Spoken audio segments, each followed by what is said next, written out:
இந்த கோடானு கோடி மக்களை கலசம் எதுக்கு அப்படின்னா, இந்த கலச முறை நம்ம எவ்வளோ கலசங்கள் நம்ம உருவேற்றுறோமோ அத்தனை பேர் கர்மா மட்டும் இல்லை, நாங்கள் பண்ணக்கூடிய விதிமுறையும் மாறும். எப்படி மாறினா, இது சிவனோட லிங்கம் மாதிரி. எது சிவனோட லிங்கம் மாதிரி. அந்த லிங்கம் மாதிரி இருக்கிறது, அதில் 1008 மூலிகை போட்டு சித்தர்கள் வடிவமா சித்தர்களை அதில் குடியிருக்கிற மாதிரி. கமெண்ட் பாருங்கள, பாரு நாங்கள் பண்ணக்கூடிய விஷயம் எவ்வளோ கலசம். நாங்கள் ஒவ்வொரு மாதத்துக்கு ஒரு பௌர்ணமி, ஒவ்வொரு அமாவாசை, ஒவ்வொரு அஷ்டமிக்கு நாங்கள் எப்படி யாகம் பண்ணி எப்படி இது போல் கலசங்கள் உருவேற்றுறோமோ அவ்வளோ பேர் கஷ்டமும் தீருன்றது எங்களோட ஐதீகம். ஐதீகம்னா கடவுளோட ரீதி. என்னோட மனசு சொல்லக்கூடிய விஷயம் இதுதான். அதுபோல் ஒவ்வொரு தெய்வத்துக்கும் எத்தனை முறை ஒரு நாளைக்கு நீ தீபம் வைக்கிறியோ அந்த தீபத்தை பொறுத்தே அந்த அக்னி வடிவம் எத்துக்குவான்றது தான் உண்மை.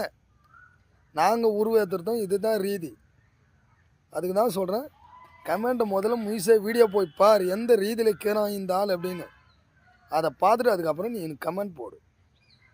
நீ தப்பான கமெண்ட் போட்டால் உனக்கு தான் அழிவு. சத்தியமாக சொல்கிறேன், இந்த கலசத்தை முன்னாடி இன்னும் உயிர் வைக்கல. இதுக்கு நான் உயிர் வைக்கிற ரீதியாக வேறு மாதிரி இருக்கும். யாகங்கள் வலுத்தும் போது தான் இதுக்கு உயிர் ஏறும். புரியுதா? உன்னால் அந்த ரீதி முடியுமா? முடியாது. நான் எல்லாருக்கும் கூலி கொடுத்து செலவு பண்ணி அவங்கள நிற்க வச்சு அவங்களுக்கு வாழ்வாதாரத்தை கொடுக்கறது தான் கடவுளோட ரீதி.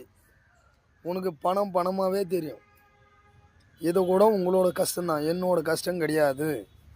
எத்தனை பேர் கொடுத்துக்கிறாங்களோ அத்தனை பேர் பணம் பொருள் அத்தனை யாகம் வளர்த்துறதுலேருந்து அவங்களுக்கு கொடுக்குறதுலேருந்து நாங்கள் வேண்டக்கூடிய ஒரே விஷயம் எதுனா நல்லது நடக்கணும்னு தான்.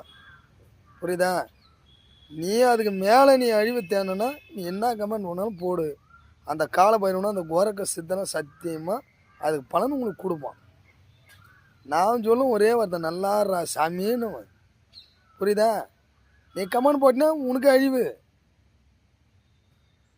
ஏன் போடுற? உனக்கு பிடிக்கல தள்ளி விட்டு போ. ஏன் போடுற? போடாத. நீ யாருன்னே தெரியாது, நான் யாருன்னே தெரியாது. எனக்கு நீ கமெண்ட் போட்டு என்ன பண்ண போகிற? முதல்ல உன் பெற்றவங்கள போய் பாரு. எனக்கு கமெண்ட் போட்டினா முதல்ல நீ பெற்றவங்களே சரியாக பார்க்கலன்னு தான் அர்த்தம். உன்னை பெற்றவங்க அப்படி நீ நினச்சிருந்தாங்கன்னா உன்னை கருவிலே அழிச்சிட்டு இருப்பாங்க. புரியுதா? அவங்களே நீ மதிக்கலன்னு தான் அர்த்தம். கடவுள் இருக்கிறான்றது உண்மை. நாங்களும் அதே ரீதியில் தான் சித்தர்கள் ரீதியில் பண்ணுறோம். புரியுதா? ஓம் நமோ நம சிவாய, ஓம் நமோ கோரக சித்தராய நமோ நமக, ஓம் மகா காளிகாய நமோ நமக, ஓம் நமோ காலபைரவாய நமோ நமக.